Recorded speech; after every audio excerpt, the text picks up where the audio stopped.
Next gen நேயர்கள் அனைவருக்கும் வணக்கம். நான் ஜோதிடர் தமிழரசன் பேசுகிறேன். இன்றைக்கி நம்ம இந்த வீடியோவில் எதை பற்றி பார்க்க போகிறோம்னா, மாத பலன்கள் பற்றி பார்க்க போகிறோம். டிசம்பர் மாத ராசி பலன்களை பற்றி நம்ம இந்த வீடியோவில் தெளிவாக பார்க்க போகிறோம். மாத பலன்கள் வந்து பார்த்திங்கன்னா, நம்ம பொதுவாக ஜென்ரலாக பார்க்குறோம். 12 ராசி, அதாவது மேஷம் முதல் மீன ராசி வரைக்கும் நம்ம ஒரு பொது பலனாக தான் பார்க்க போகிறோம். ஏன்னா ஒரே ராசியில் வந்து பல லட்சம் பேர், பல ஆயிரக்கணக்கான பேர், பல லட்சம் பேர், பல கோடி பேர் இருப்பாங்க. ஆனால் எல்லாத்துக்கும் வந்து பார்த்திங்கன்னா ஒரே மாதிரி நடக்குமா, அந்த மாதம் வந்து ஒரே மாதிரி நடக்குமான்னு பார்த்தீங்கன்னா கண்டிப்பாக கிடையாது. ஏன்னா அவங்க பிறப்பு ஜாதகம், ஒரு தனி மனிதனுடைய ஜாதகம் ரொம்ப முக்கியம். தனிப்பட்ட ஜாதகம் தாங்க ரொம்ப முக்கியம். நீங்கள் ஒன்று சொல்லிட்டு இருக்கீங்க சார், நடக்கிறது வேறு மாதிரி இருக்குது, எங்களுக்கு வேறு விதமான பலனை கொடுத்துட்ருக்கு, நீங்கள் நல்லது சொல்கிறீங்க, கெட்டது நடக்குது, கெட்ட விஷயங்கள் சொல்லும் போது எங்களுக்கு நல்லது நடக்குதுன்னு ஒவ்வொருத்தரும் ஒவ்வொரு விதமான சில அனுபவங்கள் உங்களுக்கு கிடைக்கும் வாழ்க்கையில். அப்போ வந்து அவங்க பிறப்பு ஜாதகம் பார்த்தா தான் துல்லியமாக சொல்ல முடியும். சரிங்களா? ஜாதகங்கிறது ரொம்ப முக்கியம். ஒரு தனி மனிதனை வந்து நடக்கக்கூடிய தசாபுத்தி தான் ஆட்டி படைக்கும். ஏன்னா நவகிரகங்கள் வந்து பார்த்திங்கன்னா இப்போ என்ன தசாபுத்தி போகுது, இப்போ என்ன அமைப்பில் இருக்கீங்க, உங்களுக்கு நல்லது நடந்துகிட்ருக்கா, கெட்டது நடந்துகிட்ருக்கா, இதெல்லாமே அவங்கவுங்க பிறப்பு ஜாதகம், தனிப்பட்ட ஜாதகம், பர்சனல் ஹாரோஸ்கோப் பார்த்தா மட்டுமே தான் துல்லியமாக சொல்ல முடியும். ஆனால் இப்போ பொதுவான பலன் வந்து பார்க்கும்போது அது வந்து பார்த்திங்கன்னா ஒரு 15-20% செட் ஆகும். சரிங்களா? 15-20% கண்டிப்பாக வேலை செய்யும். ஜாதகமும் நல்லா இருந்து இப்போ கோச்சார பலனும் நல்லா இருந்ததுன்னா உங்களுக்கு 100% நல்லாயிருக்கும். அப்போ லைஃப்பில் எந்த ஒரு பிரச்சனையும் இல்லாமல் லைஃப் இப்படி ஸ்மூத்தாக போயிட்டுருக்கும். இப்போ ஜாதகத்துலேயும் பிரச்சனை, ஜாதகத்துலேயும் 6ஆம் அதிபதி 8ஆம் அதிபதி பாவகிரகங்களோட சேர்ந்த தசாபுத்தி நடந்து கோச்சார பலன் இப்போ நடக்கக்கூடிய அந்த டிசம்பர் மாதத்தில் வந்து பார்த்திங்கன்னா அந்த கோச்சார பலனும் உங்களுக்கு சரியில்லாமல் இருந்ததுன்னா அவங்க தான் கஷ்டத்தில் இருப்பாங்க. அவங்களுக்கு தான் கடன் தொல்லை, மன உளைச்சல், குடும்பத்தில் நிம்மதி இல்லாமல் பண கஷ்டத்தோட ஒரு மன அழுத்தத்தோடு இருப்பாங்க. அப்போ உங்கள் பிறப்பு ஜாதகம் பாருங்கள், ரொம்ப முக்கியம். சரிங்களா? இப்போ டிசம்பர் மாதம் வந்து பார்த்திங்கன்னா கிரகங்களோட அமைப்பு எப்படி இருக்குதுன்னு பார்த்தோம்னா, குரு வந்து மிதுன ராசிக்கு டிசம்பர் 5ஆம் தேதி பயிற்சி ஆகிறாரு, கடகத்திலேருந்து மிதுனம். கேது வந்து பார்த்திங்கன்னா சிம்ம ராசியில் இருக்கார், ராகு வந்து கும்பராசியில் இருக்கார், சனி வந்து மீன ராசியில் இருக்காங்க. டிசம்பர் 6ஆம் தேதி புதனோட பயிற்சி நடக்கும். டிசம்பர் மாதம் 15ஆம் தேதி சூரியனோட பயிற்சி, அதாவது வந்து பார்த்திங்கன்னா சூரியன் வந்து உங்களுக்கு தனுசு ராசிக்கு போயிடுவார். டிசம்பர் மாதம் 20ஆம் தேதி சுக்கிரனோட பயிற்சி நடக்கும். இதெல்லாம் உங்கள் வாழ்க்கையில் அதை மாற்றத்தை ஏற்படுத்துமா, ஏற்படுத்தாதா, இல்லை உங்கள் லைஃப் அப்படியே இருக்குமா, எல்லாமே பாசிட்டிவ் நெகட்டிவ் எல்லாமே நம்ம இந்த வீடியோவில் தெளிவாக பார்த்துடலாம். சரிங்களா? மாத பலன்கிறது நான் முன்னாடி சொன்ன மாதிரி ஒரு 15-20% பேசும். இது பொதுவாக நம்ம பார்க்குறோம். ராசி பலன்கிறது ஜென்ரலாக பொதுவாக பார்க்குறோம். எல்லாத்துக்கும் ஒரே மாதிரி நடக்காது. ஏன்னா அவங்க ஒவ்வொருத்தருக்கும் ஒவ்வொரு விதமான அனுபவம் கிடச்சிட்டு இருக்கும். ஒவ்வொருத்தருக்கும் ஒவ்வொரு விதமான வயசில் இருப்பீங்க. எல்லோரும் ஒரே ஏஜில் இருக்க மாட்டீங்க. 20-25 வயசில் இருக்கவங்களுக்கு ஒரு விதமான பலன் நடக்கும். 40 வயசுக்கு மேலே இருக்கவங்களுக்கு வேறு மாதிரி நடக்கும். ஆனால் ஒரே ராசியில் இருப்பாங்க. அப்போ ஒரே ராசி ஒரே நட்சத்திரத்தில் இருக்கவங்களுக்கு இது 100% செட் ஆகாதுங்க. ஒரு சில பேர் கரெக்டாக இருக்கும். ஜாதகம் மேட்ச் பண்ணால் நம்ம துல்லியமாக சொல்லிடலாம். உங்கள் பிறப்பு ஜாதகம் பாருங்கள், தனிப்பட்ட ஜாதகம் பாருங்கள், அது ரொம்ப முக்கியம்.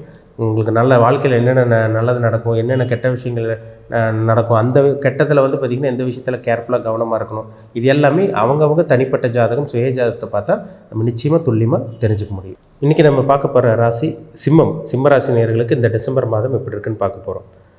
சிம்ம ராசிக்கு வந்து பாருங்கள், உங்கள் ராசிநாதன் சூரியன். உங்கள் ராசிநாதன் சூரியன் 4ஆம் இடத்தில் இருக்கார். அது ஒரு நல்ல ஒரு அமைப்பு தான். உங்களுக்கு செவ்வாயோட நட்பு வீட்டில் இருக்கார். இந்த மாதம் 15ஆம் தேதிக்கு அப்புறம் வந்து பார்த்திங்கன்னா உங்கள் ராசிநாதன் 5ஆம் இடத்துக்கு போயிடுறார். அது குருவோட வீட்டுக்கு போகிறனால ஒரு மிகப்பெரிய ஒரு மாற்றத்தை கொடுக்குங்க இந்த மாதம். சரிங்களா? ஆரம்ப பகுதி ஒரு 15ஆம் தேதிக்குள்ளே 1ஆம் தேதியிலேருந்து 14-15ஆம் தேதி வரைக்கும் ஒரு சில மாற்றங்கள் கொடுக்கும். 15ஆம் தேதிக்கு அப்புறம் இந்த மாதம் கடைசி வரைக்கும் ஒரு சில மாற்றங்கள் நடக்கும். அதனால் கவலைப்பட வேண்டாம். எனக்கு சிம்மராசிக்காரங்க கஷ்டத்தில் இருக்கீங்க, பிரச்சனையில் இருக்கீங்க, ஏகப்பட்ட பிரச்சனை உங்கள் வாழ்க்கையில் நடந்துகிட்ருக்கு. சுற்றி எதோ உங்கள் வாழ்க்கையில் இல்லாதெல்லாம் உங்கள் வாழ்க்கையில் நடந்துகிட்ருக்கு, நடக்கக்கூடாதெல்லாம் உங்கள் வாழ்க்கையில் நடந்துகிட்ருக்கு. ஏன்னா அஷ்டம சனி போயிட்டுருக்கு. உங்கள் ராசிக்கு 8ஆம் இடத்துல சனி இருக்கிறதுனால சனி ஏகப்பட்ட துன்பங்களோ, இடையூறுகளோ, குடும்ப வாழ்க்கையில் பிரச்சனை, பணப்பிரச்சனை, மனசில் நிம்மதி இல்லாமல் இருக்கவங்க நிறைய சிம்மராசிக்காரங்க இருக்காங்க. அதிலிருந்து இல்லாமல் ஈஸியாக அந்த மாதம் வெளிவரக்கூடிய ஒரு நல்ல ஒரு மாதமாக உங்களுக்கு இருக்கும். ஏன்னா கஷ்ட காலத்துலேயும் ஒரு நல்ல ஒரு டைம்னு சொல்லலாம் இந்த மாதம். சரிங்களா? ஏன்னா ராசிநாதன் கெட்டுப்போக கிடையாது. அப்போ உங்கள் மனசு நல்லா இருக்குன்னு அர்த்தம், உங்கள் உடல் நல்லா இருக்குன்னு அர்த்தம். எதையும் சமாளிப்பீங்க. எப்பேற்பட்ட பிரச்சனை, எந்த பிரச்சனை, ஒரு பண பிரச்சனை வருது, இல்லை தொழிலில் பிரச்சனை, இல்லை அடுத்தவங்க வந்து பார்த்திங்கன்னா உங்கள் வளர விடாமல் தடுக்கிறாங்க, இந்த மாதிரி ஏதோ ஒரு பிரச்சனை வந்தால் கூட உங்களால் ஈஸியாக சமாளிச்சுட்டு வெளியே வந்துட முடியும். ராசிநாதன் பாருங்கள், உங்களுக்கு பூர்வ புண்ணிய ஸ்தானத்தில் இந்த மாதம் 15ஆம் தேதிக்கு 5ஆம் இடத்துக்கு போகிறது ஒரு சிறப்பான ஒரு அமைப்புன்னு சொல்லிடலாம். சரிங்களா? அதனால் பயப்பட வேண்டாம்.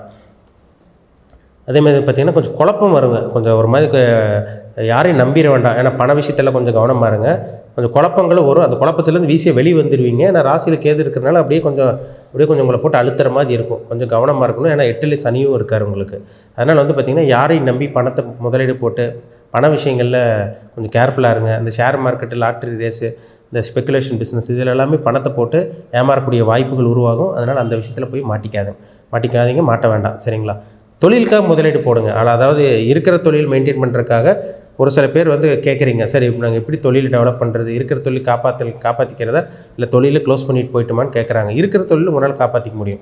இருக்கிற தொழில் வந்து பார்த்திங்கன்னா அளவாக நீங்கள் முதலீடு போட்டிங்கன்னா கண்டிப்பாக நீங்கள் செஞ்சுட்டு இருக்க தொழிலில் ஓரளவுக்காச்சும் லாபம் வரும். ஆனால் புதுசாக தொழில் ஆரம்பிக்கிறவங்க யோசிச்சு முடிவெடுங்க. அது உங்களுக்கு நெகட்டிவான டைம்னு சொல்லலாம் இந்த மாதம். சரிங்களா? இந்த அஷ்டம சனி முடிஞ்சதுக்கப்புறம் தான் நீங்கள் சொந்த தொழிலே இறங்கணும்.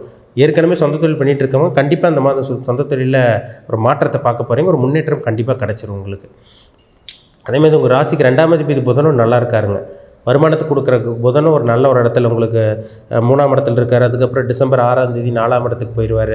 இது ஒரு சிறப்பான ஒரு அமைப்பாக உங்களுக்கு இருக்கும். சரிங்களா? அதனால் இந்த அஷ்டம சனி காலகட்டங்களில் சில இடையூறுகள், சில பிரச்சனைகள், சில கஷ்டங்கள் இதெல்லாமே இருந்தாலுமே உங்களுக்கு அந்த ராசிநாதன் நல்லா இருக்கிறனால ஈஸியாக சமாளிச்சுட்டு வெளியே வந்துடுவீங்க. அதிலலாம் உங்களுக்கு சந்தேகமே மாற்றமே கிடையாது. அதனால் பயப்படவே வேண்டாம். உங்கள் ராசிக்கு வந்து பாருங்கள், சுக்கிரன் 3ஆம் அதிபதி, தைரிய ஸ்தானாதிபதியும் உங்களுக்கு இப்போ ராசிக்கு 10ஆம் அதிபதியும் உங்களுக்கு ஒரு நல்ல இடத்துல தான் இருக்கார். அவரும் 4ஆம் இடத்துலேருந்து 20ஆம் தேதி உங்களுக்கு 5ஆம் இடத்துக்கு போயிடுறார்.